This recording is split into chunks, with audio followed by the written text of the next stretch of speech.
اعوذ باللہ من الشیطان الرجیم بسم اللہ الرحمن الرحیم الحمد للہ والصلاة والسلام رب اشرح لي صدری ویسر لي امری واحلل عقدۃ من لسانی یفقہوا قولی اما بعد۔ عزیزان گرامی، سورہ کہف کی آیتوں کی تفسیر آپ سے پیش کی جا رہی ہے۔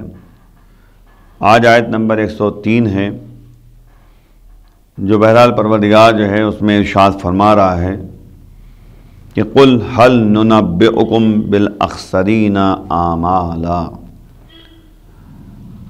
اب ظاہر سی بات ہے کہ جس طرح سے آپ کے سامنے روزانہ بیان کیا جا رہا ہے پہلی ماہ رمضان سے آج تک، یہ 70واں جو ہے درس ہے کہ نبی نے خطبہ شعبانیہ میں ہمارے لیے کیا فرمایا ہے۔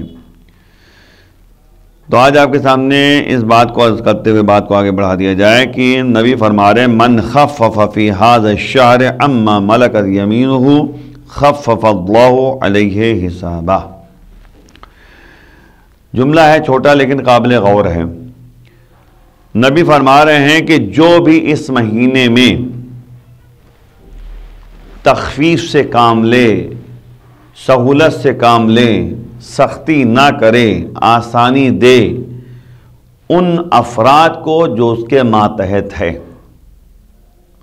یعنی جو اس کے ماتحت کام کر رہے ہیں تو اسے چاہیے اپنے ماتحت کے اوپر آسانی کریں، تخفیف کریں، ہلکا پیدا کرے۔ یعنی ہلکا کا مطلب یہ ہوتا ہے سختی نہ کرے، پیار محبت سے پیش آ جائے تو اللہ تعالیٰ روز قیامت اس کے حساب میں کمی کر دے گا، ہلکا کر دے گا، سختی نہیں کرے گا۔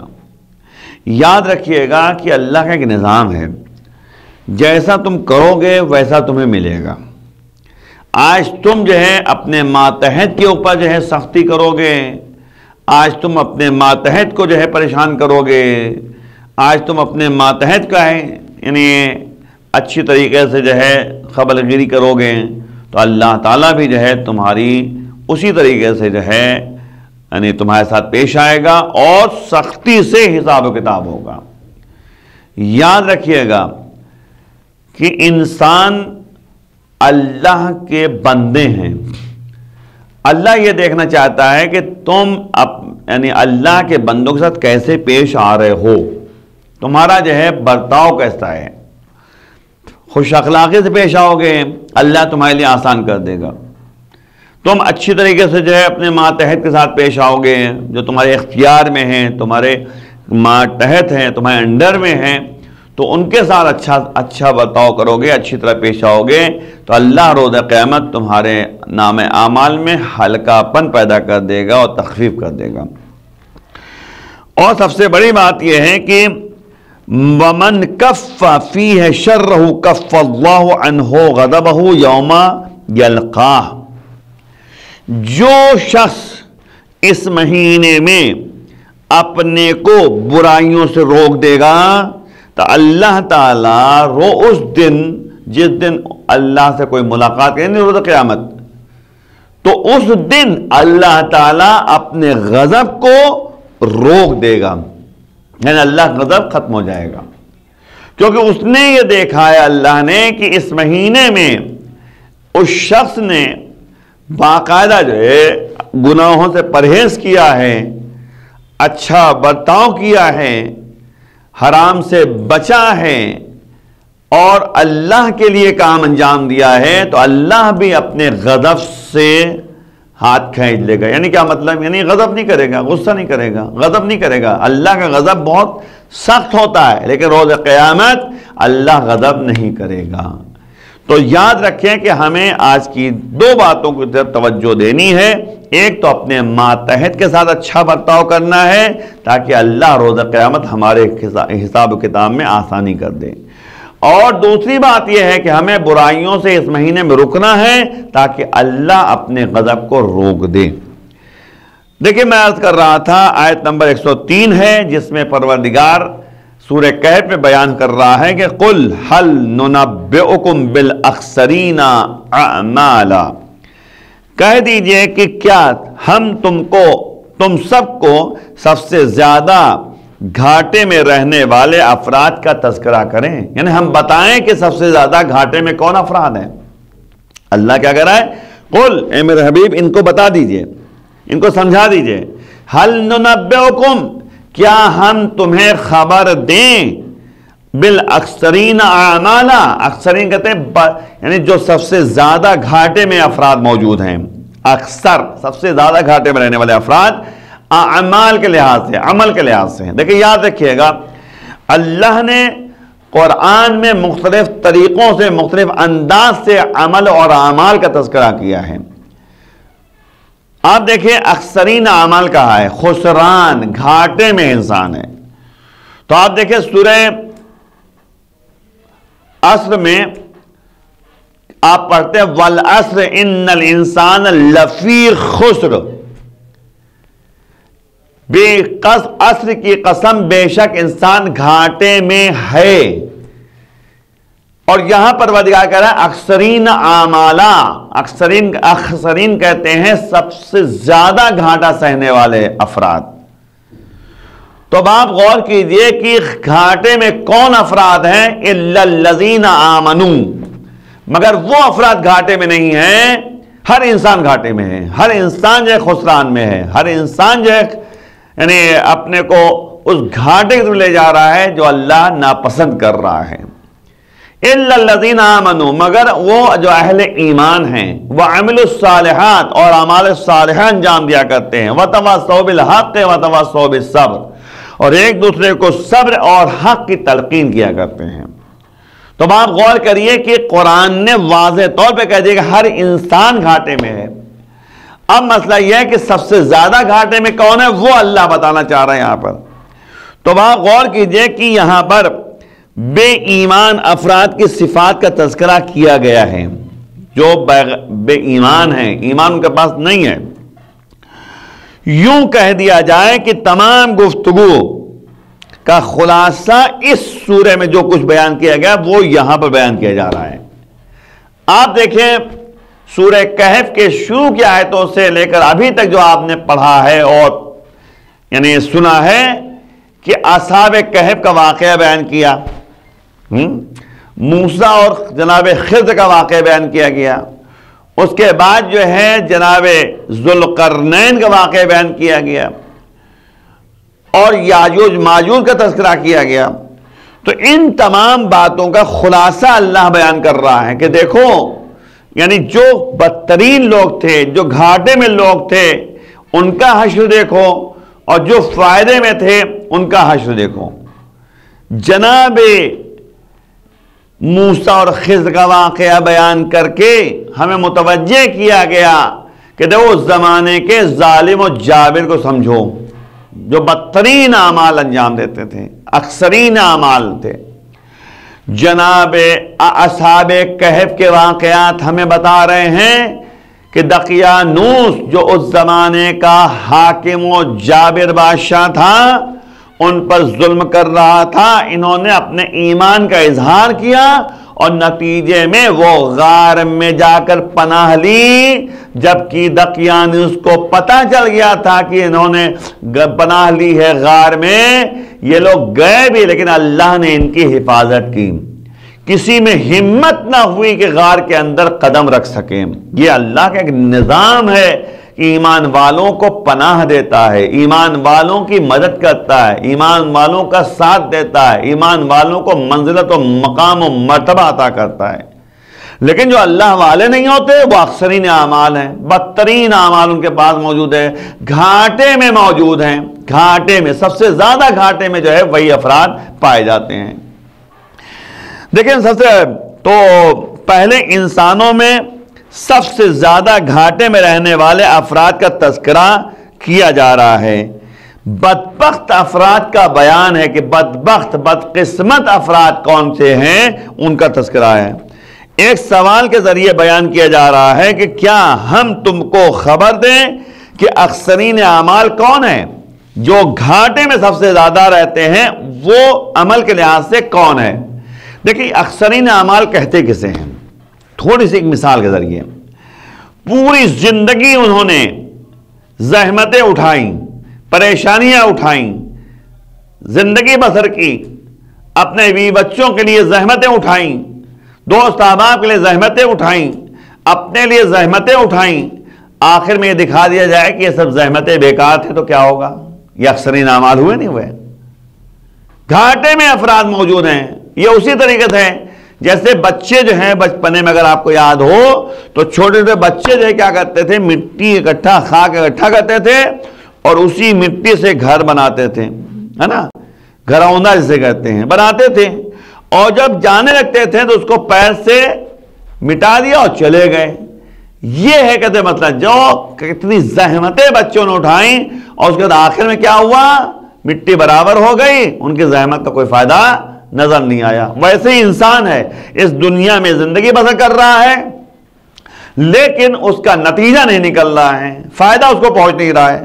تو اللہ کہہ رہا ہے کہ اکثرین اعمال ہم تمہیں بتائیں کہ کون افراد ہیں، کون افراد ہیں جو صحیح معنوں میں جو ہے اللہ کے سامنے گھاٹے میں رہنے والے افراد ہیں۔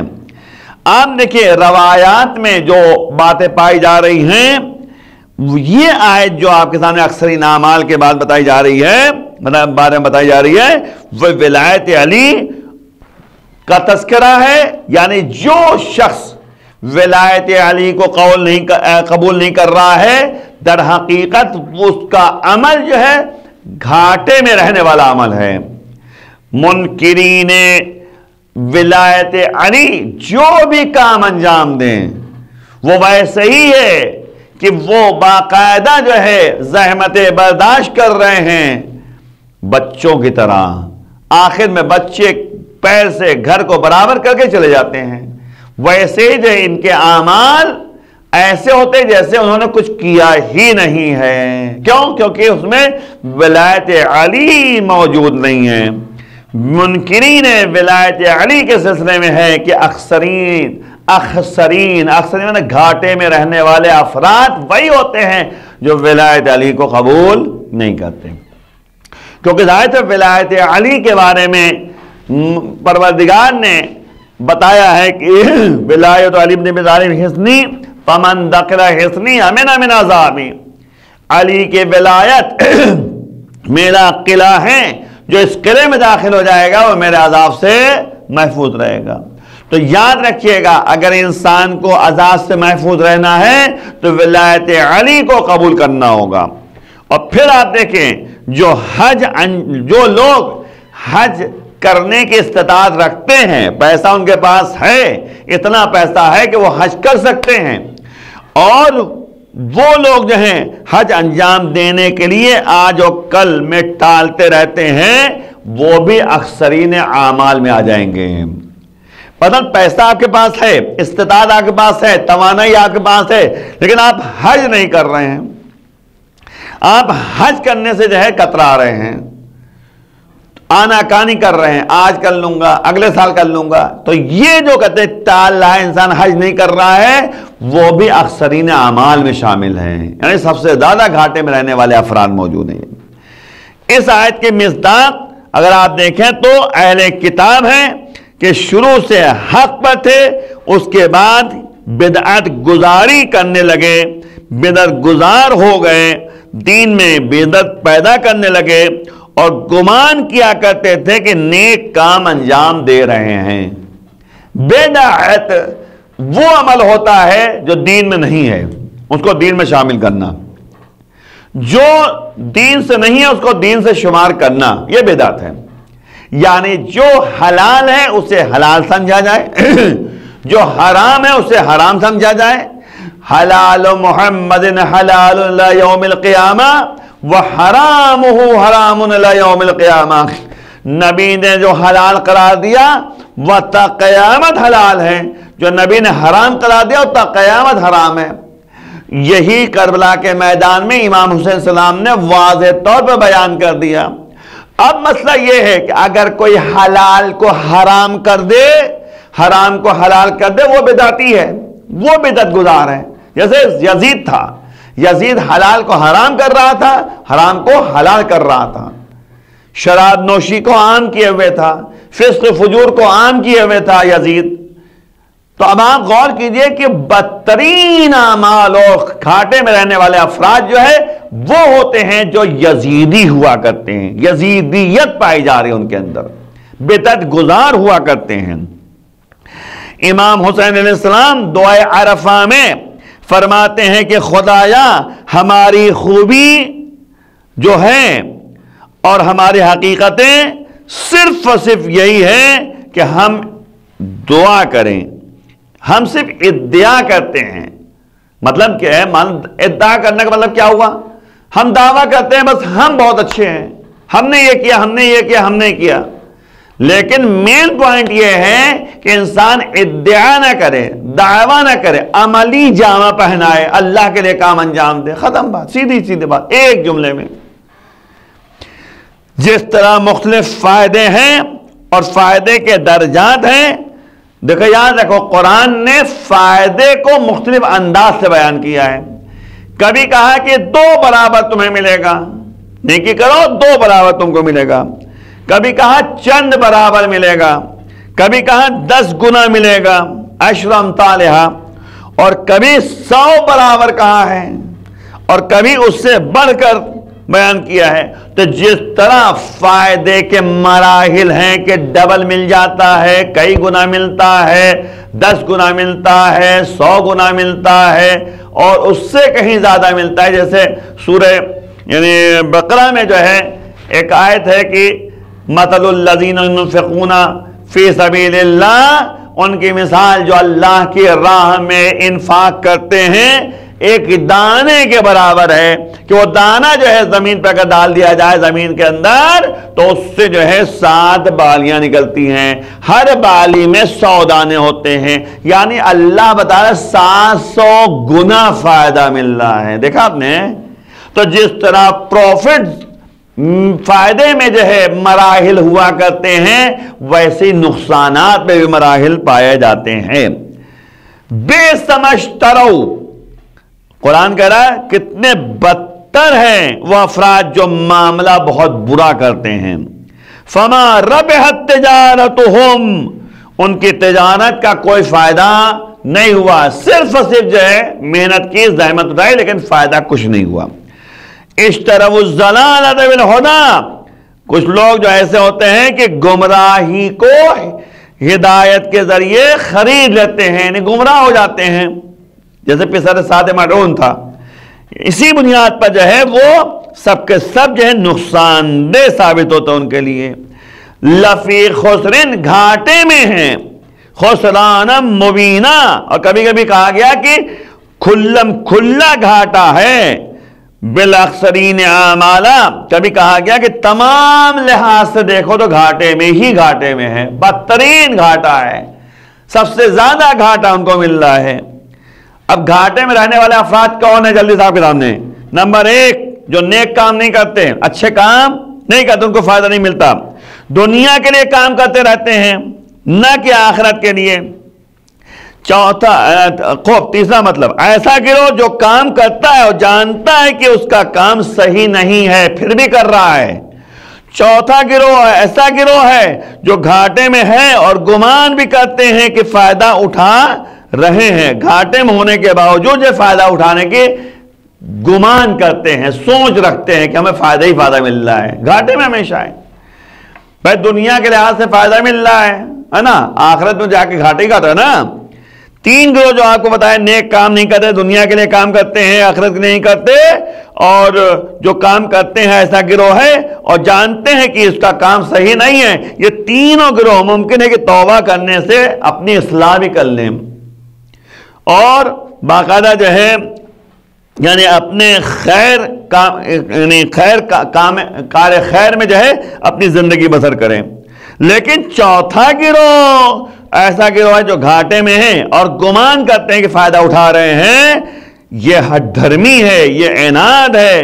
چوتھا گروہ چونکہ اپنی فکر میں نہیں رہتے تو ان کو اکثرین اعمال آپ کہہ سکتے ہیں، بدترین عمل انجام دینے والے افراد جو سمجھتے ہیں کہ میں گمراہ تو ہوں لیکن اپنی اصلاح کے لیے قدم آگے نہیں بڑھاتے ہیں، اپنے اصلاح کے لیے قدم آگے نہیں۔ دیکھیں امام حسین علیہ السلام نے پسر سعد کو سمجھایا تھا اور پسر سعد کے لیے واضح کر دیا تھا کہ تم باطل پر ہو، لیکن پھر بھی پسر سعد جو ہے امام کا ساتھ نہیں دیا اس نے، اور رائے کی حکومت کے اقتدار اور حکومت کے چکر میں جو ہے امام کو قتل کر دیا۔ یہ اکثرین اعمال ہیں۔ تو عزیزوں، ان تمام باتوں سے ایک جملہ، اہل ایمان جس طرح ایمان کے درجات ہیں اسی طریقے سے اعمال کے بھی درجات ہیں، تقویٰ کے درجات ہیں۔ پروردگار کی بارگاہ میں دعا کرنا ہے اس ماہ رمضان میں، پروردگار ہمیں بہترین تقویٰ اختیار کرنے کی توفیق عطا فرما، پروردگار ہمیں ایمان کے اعلیٰ درجے میں پہنچا دیں، ہمیں اس راستے میں جس میں تیری مرضی شامل آ جائے، امام کے آوان و سلام شمار فرما، امام کے زور میں تاجیل فرما۔ وآخر دعوانا الحمدللہ رب العالمین، والسلام علیکم ورحمۃ اللہ۔